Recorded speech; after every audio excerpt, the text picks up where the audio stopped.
Hello everyone, KV here, and welcome back to Let's Play Shantae Risky's Revenge, part of Summer of Shantae. On the last episode, we began exploring around. We have to go after the 3 Barons now, as we learned from our good pal Rotitops that she used the World Wide Web. It's completely different. Go watch the episode. It's not about computers, it's spiders. Spiders is a pun.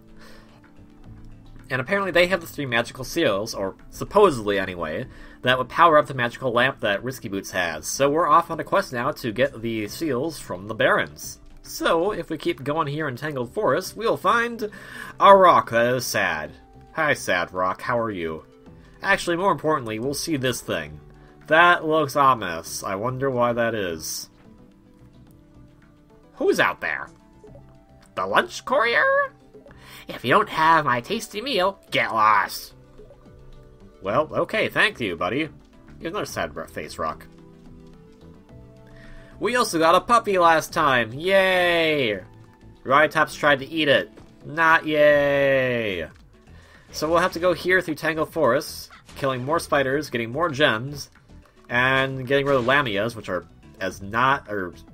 Nagas, which are not as annoying as they were in the previous game. And hoping that we don't die, because, yeah, you start off with pretty pathetic amounts of health for the beginning, and also because enemies are kind of more aggressive in this game than they were in the previous. But once we get all the way back here, we can go into this nice little hut.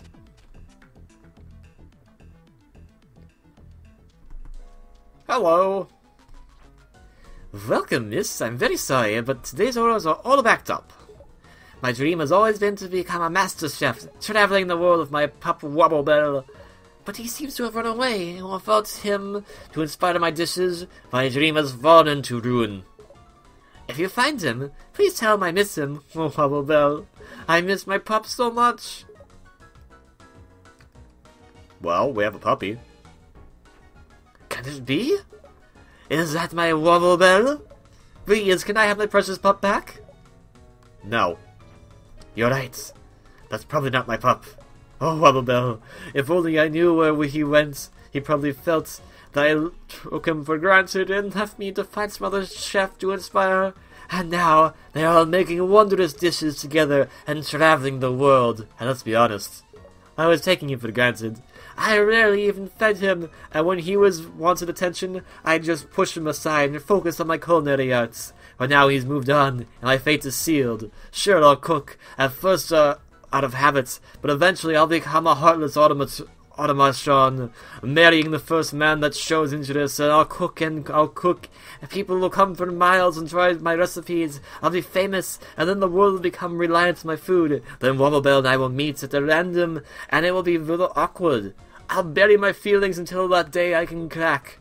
And then that will be it. I'll give them up cooking, and the world will have nothing to eat, and every living thing will starve and die out. The land will grow cold, and this life as we know will cease. Oh, Wobblebell, please come back. I had no idea that dialogue chain existed. Okay. This is your puppy. Jeez, lady. Wobblebell, you're back. Seeing you again fills me with such vigor. Oh, miss, how can I ever thank you? I know. We'll celebrate by trying out my latest recipe. Stand back and watch me sizzle. Okay. I'll be honest, puppy seems okay. Doesn't seem like he's neglected, but you seem like you're kind of a bad caretaker based on what you just told us, miss. Voila!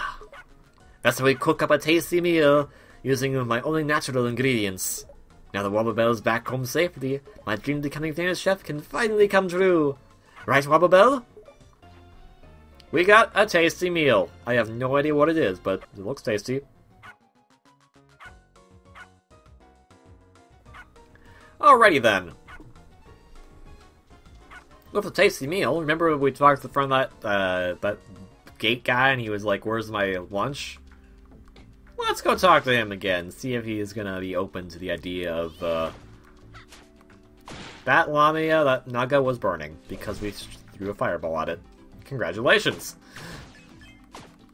Let's see if he's open to the idea of, getting some food. Now, that green thing we just picked up there, that's a magic vial. That actually will replenish your magic if you pick it up. So, very good thing to have. I'd prefer some hearts, but nothing's perfect. But it's okay, because Save Guy is just around the corner, so I'm going to use him really quickly, just to be safe. Just be safe. That doesn't make any sense, never mind. So we'll save up. And head on over to the entrance of whatever this is. What is that heavenly smell? Great snap! Is that tasty meal? Hurry up and bring it inside. Okay.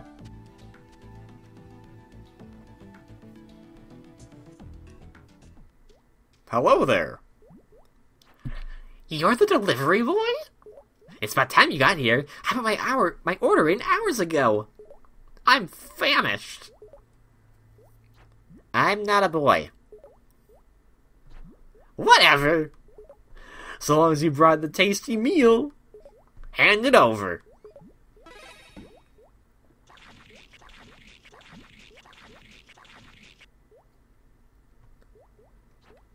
Man, that hit the spot. What do I owe ya? I'm looking for a magical seal, and I hear you have it. Yow! Okay. Look, no need to get worked up, right? Let's both be reasonable. Can we be reasonable? I guess. Okay, then. Dine'n'Ditch!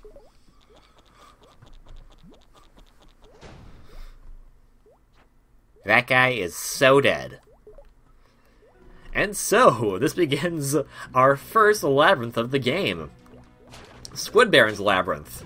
That is Squid Baron. We're gonna have to go fight him, because it's his labyrinth, and obviously that he has the magical seal, and all that good stuff.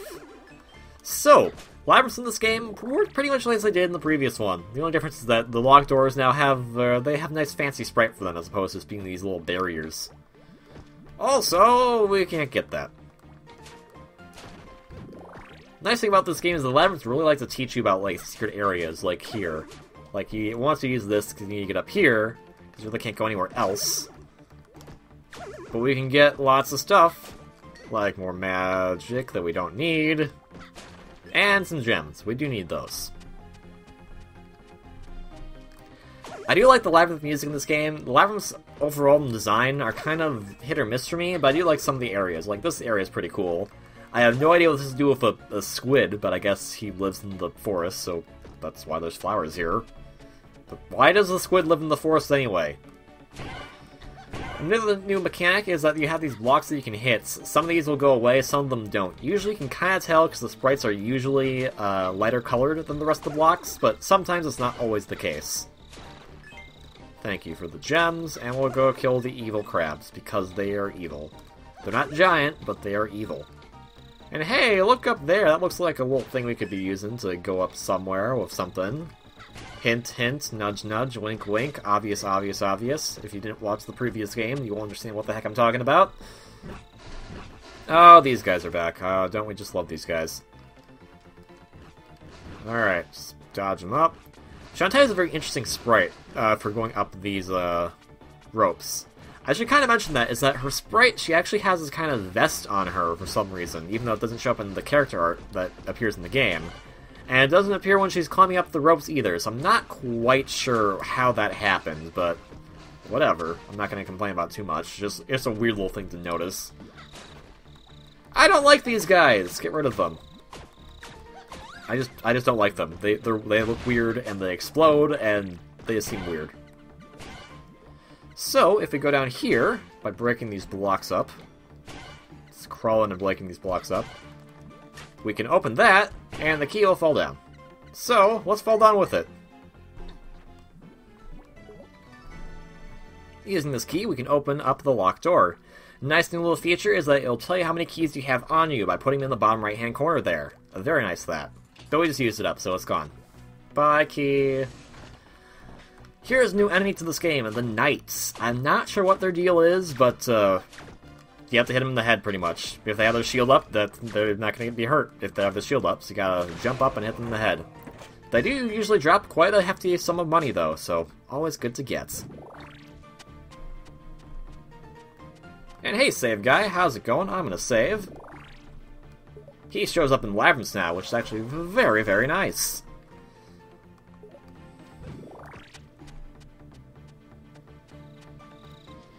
Now, in this room, we have these things, these spiky platforms. You gotta whip them with your hair. They'll pause for a little bit after you whip them, but they'll go back to being on the spiky side after just a little bit, like it just turned right there. So you gotta be very careful with them, because they can sometimes go very quickly and almost screw you over, like that one almost did.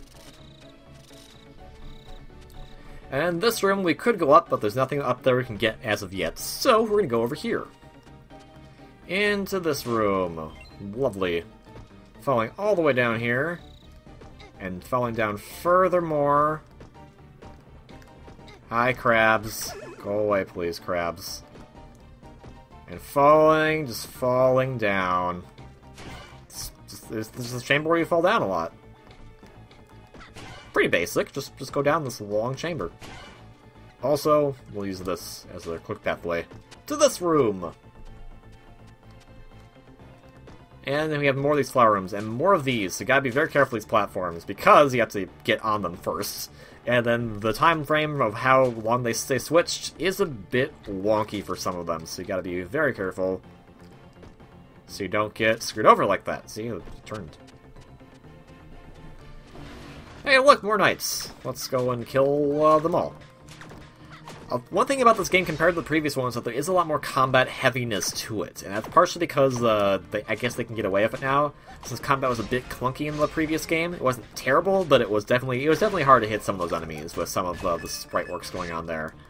Since they have kind of mastered how the sprites go now, they are definitely much more. They feel a lot more at home, kind of doing these more complicated enemy type things. Speaking of complicated things, here's the puzzle. This is the puzzle of this labyrinth. You gotta just hit the blocks. It's not really a puzzle as so much as it's just to hit the thing. Honestly, it's really not. It's just, I wonder what it's gonna look like. And then you just kind of go from there. I believe I am missing something here. Oh, right. Get that one. And then enemies will spawn. I don't like these guys. These guys bomb pumpkins. And they're pretty mean. Those pumpkins can be pretty powerful sometimes. And the guys in general can be in the way. So that... Here, how about this? Fireball in your face. You're dead. Ow. No. That's gonna... Alright, and with that we can get the key, which is in that chest. I mean, it's gonna be obvious. Why else would we have gone here? Alrighty, right, so let's just go back the way we came. A lot of these labyrinths now have kind of more of these dead-end type pathways, and so they'll be putting you through kind of more trials. The idea of it is that if you understand the game very well, you can find some tricks to speedrun it, so you don't have to actually worry about going through these different areas.